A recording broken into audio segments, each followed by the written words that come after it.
Hi everyone! Magandang oras, magandang umaga kahit saan man kayong dako ng mundo. Ito po, mag-update na naman po tayo ngayon sa aking rooftop garden at mag-ani lang po ako ng gulay at ipakita ko po sa inyo mamaya kung ano yung mga nakasabit na blue doon at ikwento ko sa inyo kung ano ang mga pangyayari sa likod ng mga blue bottle.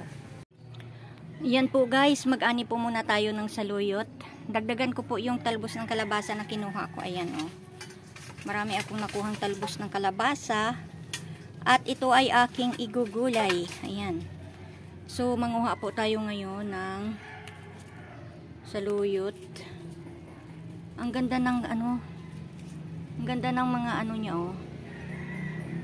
Ang ganda ng sibol ng saluyot ngayon kasi umulan. Kaya, yan.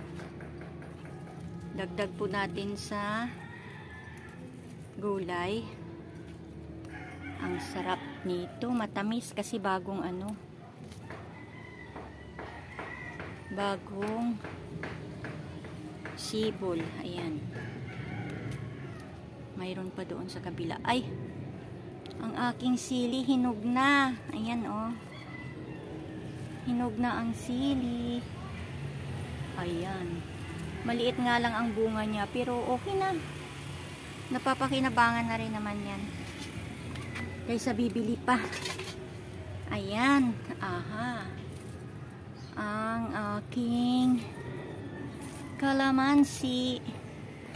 Ayan ang aking kalamansi. Ang dami na namang bunga. Yan, marami pang saluyot dito. Ayan. Yan pa oh, mga saluyot. Dami oh. Ang sarap lang talaga nitong garden kong ito eh oh. Fresh na fresh. Uminit na naman ang panahon. Ayan, uminit na naman ang panahon. Mainit, ayan, mainit ngayon. Ay, malunggay ko oh. Kinuhaan ko yan nung nakarang araw ng dahon. Ayan. So, kukuha lang tayo ng mga igugulay natin mamaya. Masarap ito sa bangus na inihaw, di kaya prito. Pero hindi ko siya ipiprito kasi iluto ko na lang siya sa fryer para walang taba. Ay, mantika pala. Ayan. Okay, okay. Ayan.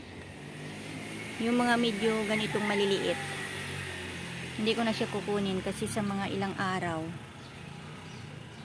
mga sa susunod na araw ay makukuha ko naman ulit yan. Tumubo na yung ko, tanim ko na So mayroon pa dito sa kabila. Pero ito kasing mga nandito sa kabila, ito eh, yung matatanda ko na saluyot. Ayan oh, matagal na. Matatanda ko na tong saluyot, parang mamamatay na nga eh oh. Pero pa sila, nagtalbos. Mapapakinabangan pa rin naman. Yan. Kaya dito sa sa taniman kong ito, dati ang tanim ko dito puro kangkong lang. Ayan oh. Puro kangkong lang. Ngayon may tumutubo na mga may sumisingit na tumutubo na saluyot. Pinapabayaan ko na lang. Ay total kapag tumaas ang saluyot, mataas na siya.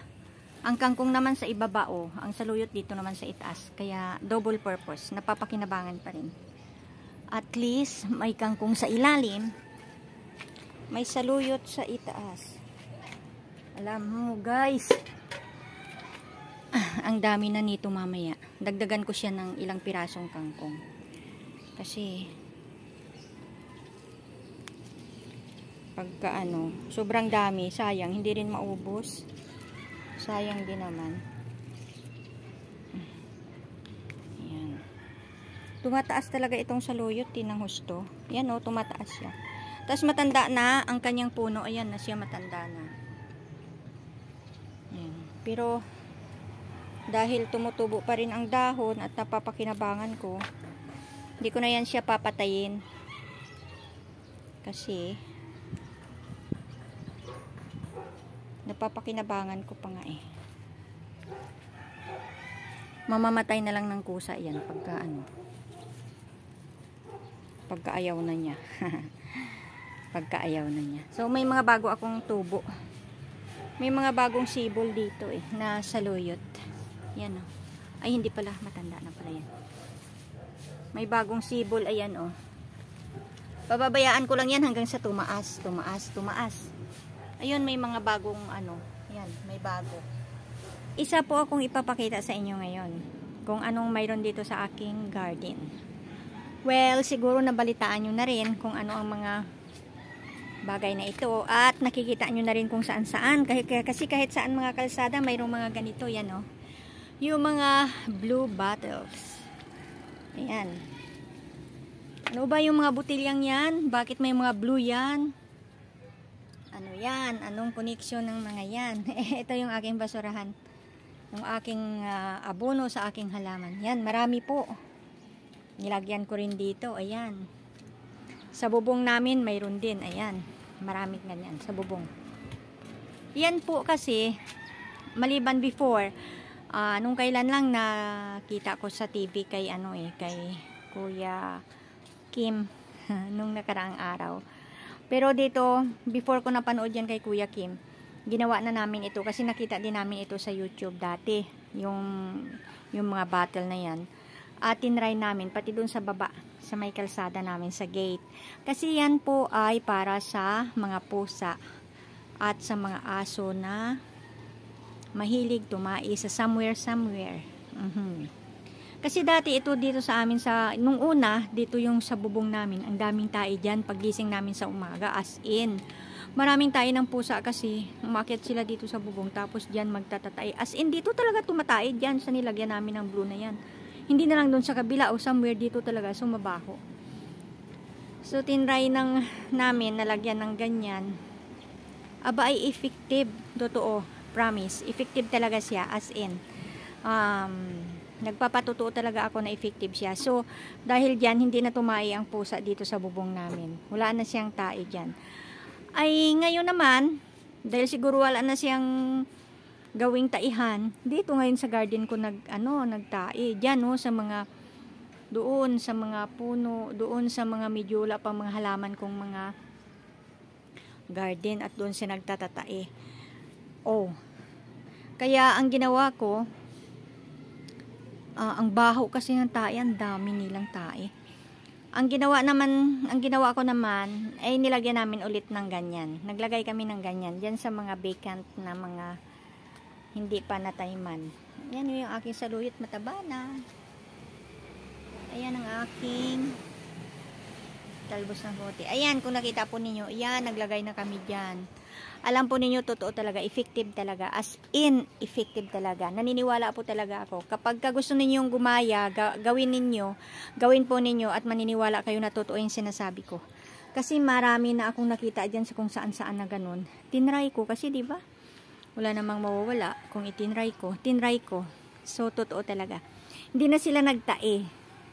Wala nang tae dyan. As in, free na kami sa mga tae ng mga pusa. At saka dun sa baba namin sa gate, yung aso, hindi na tumae dun sa gate namin. Akala mo ba naman natutuwa? Dun talaga siya magtatay sa harap ng gate namin na kung saan pwede mong apakan talaga pagbaba mo. Doon talaga siya. Gagaling talaga no? Kaya, yun ngayon, wala nang nagtatay-tay kasi ang sabi ni Kuya Kim, yung mga kulay blue na yan at saka yung black yata, masakit daw sa mata yan sa mga pusa at saka sa mga aso. Kaya, hindi na sila lalapit sa lugar kung saan sila nagtatae. Kaya, ganyan.